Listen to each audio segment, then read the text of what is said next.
You know that moment when you're staring at a pathology textbook, feeling completely overwhelmed? Well, today we're going to turn that anxiety into confidence. We're breaking down high-yield pathology revision for NEET PG, FMGE, and INICET, specifically how to master the most tested concepts, optimize your study strategy, and boost your exam performance.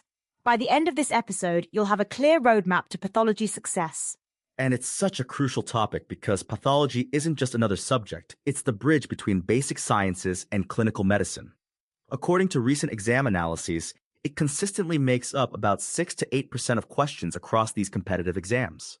Wait, so we're talking about potentially 15, 20 questions in a typical exam? That could make or break someone's rank, right? Exactly. And you know what's interesting? The latest exam patterns show a clear shift towards integrated clinical scenarios rather than isolated factual recall. So memorizing lists of features isn't enough anymore? Not at all. Take cardiovascular pathology, for example. The exams now focus on how different concepts connect, like understanding how early MI diagnosis works through TPTC staining. It's fascinating, actually. Tell me more about that. What's TPTC staining? So, TPTC, or triphenyl tetrazolium chloride, is this brilliant diagnostic tool.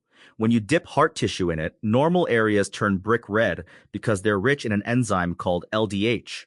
But infarcted areas, they stay pale because they've lost that enzyme. That's actually really clever. It's like a natural highlighter for damaged heart tissue. Exactly. And this is particularly useful in the first 4 hours after an MI, when gross changes aren't visible yet. But here's what students often miss. You need to understand this alongside other early MI changes. What kind of changes are we talking about? Well, the earliest change is actually mitochondrial swelling, visible by electron microscopy within 30 minutes. Then you get wavy fibers and vacuolization visible under light microscopy between 30 minutes to 4 hours. So it's like a timeline of cellular damage? Precisely. And this is exactly the kind of integrated understanding exams are testing now. They might give you a clinical scenario and ask about the earliest detectable change, or which diagnostic test would be most appropriate at different time points. Let's talk about study strategy then. How should students approach this kind of integrated learning? Based on recent exam analyses, I'd recommend dividing your preparation into 3 phases. The first one, 3 months, should focus on building strong concepts using standard textbooks. And what resources would you recommend for that initial phase? Robbins Pathology remains the gold standard for conceptual understanding. But here's a pro tip. Don't try to read it cover to cover. Focus on high-yield chapters like cardiovascular, respiratory, and hematology pathology. That makes sense. What about the second phase? The next 2-3 months should be all about practice and testing. You want to be attempting at least 50 MCQs daily and 2 grand tests per week.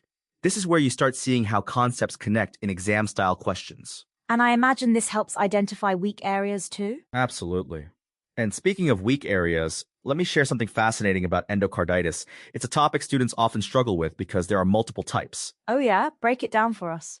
So you've got 4 main types, but what's really interesting is how they connect to other conditions. Like, did you know that certain cancers can cause heart valve problems through something called NBTE? NBTE? What's that about? Non-bacterial thrombotic endocarditis. It's particularly common in lung and pancreatic adenocarcinomas because these tumors produce mucin, which is thrombogenic, meaning it promotes clot formation on heart valves. That's wild. I never would have connected pancreatic cancer to heart valve issues. Right? And this is exactly the kind of connection that modern exam questions love to test. They might give you a case of unexplained valve vegetations and ask you to think about underlying malignancies. So what's the best way to prepare for these kinds of questions? Image-based learning is crucial. Recent exam patterns show up to 50% of questions are now image-based. You need to be comfortable with gross specimens, microscopy slides, and radiological images. Any specific resources for that? Yes, pathology image banks are invaluable. But here's a tip. Don't just memorize what things look like. Understand why they look that way, like with those heart changes we discussed earlier. Speaking of memorization, what about all those staining techniques students need to know? Stains are a high-yield topic. For instance, neutral buffered formalin is your standard for light microscopy, but specific conditions need specific stains, like Pearl's Prussian blue for hemosiderin deposits. How do you recommend memorizing all these different stains? Visual mnemonics work really well here. Create mental images connecting the stain to what it shows. Like thinking of Prussian blue military uniforms for iron staining, It helps the association stick. That's actually really helpful. What other memory techniques work well for pathology? Flowcharts are incredibly effective, especially for disease mechanisms. And here's something many students overlook: creating your own short notes during the initial study phase. Why is that so important? Because in the final month before the exam, you won't have time to go back to textbooks. You need concise, high-yield notes that you can rapidly review. Let's talk about common mistakes. What should students avoid? The biggest mistake is starting practice questions too late. Many students spend too long in the reading phase and don't leave enough time for practice and revision. When should they ideally start practicing questions? After covering each major system, start doing topic-specific MCQs. Don't wait until you finish the entire syllabus. This helps reinforce concepts as you learn them. And what about time management during the actual exam? Time management is crucial. In these exams, you typically have less than 90 seconds per question. Practice solving MCQs with a timer to build speed without compromising accuracy. Any specific strategies for approaching MCQs? Yes, always read the last line of the question first. It tells you what they're actually asking. Then quickly scan the clinical scenario for key information. Don't get bogged down in unnecessary details. That's really practical advice. What about revision in the final weeks? The final weeks should focus on high-yield topics and rapid revision. Review your notes, focus on frequently tested concepts, and keep doing practice questions. And what are those most frequently tested concepts? Based on recent exam patterns, neoplasia, inflammation, cardiovascular pathology, and hematological disorders are consistently high-yield. Also, anything with clear clinical correlations.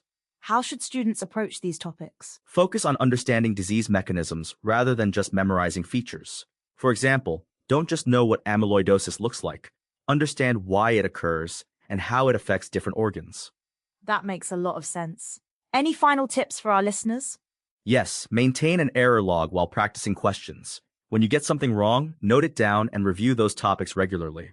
It's amazing how often similar concepts come up in the actual exam. And what about the day before the exam? Stick to reviewing your short notes and high-yield points. Don't try to learn anything new.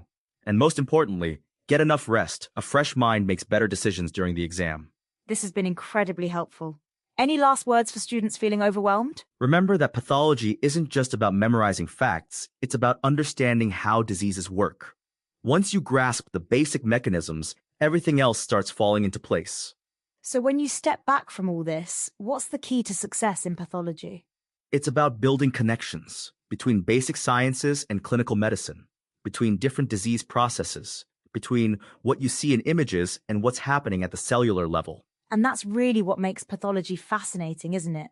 It's not just about identifying diseases, it's about understanding the story of how they develop. Exactly. And once you start seeing these connections, pathology transforms from a mountain of facts into a logical framework for understanding disease. Well, that brings us to the end of today's episode of Co-Pilot Podcasts.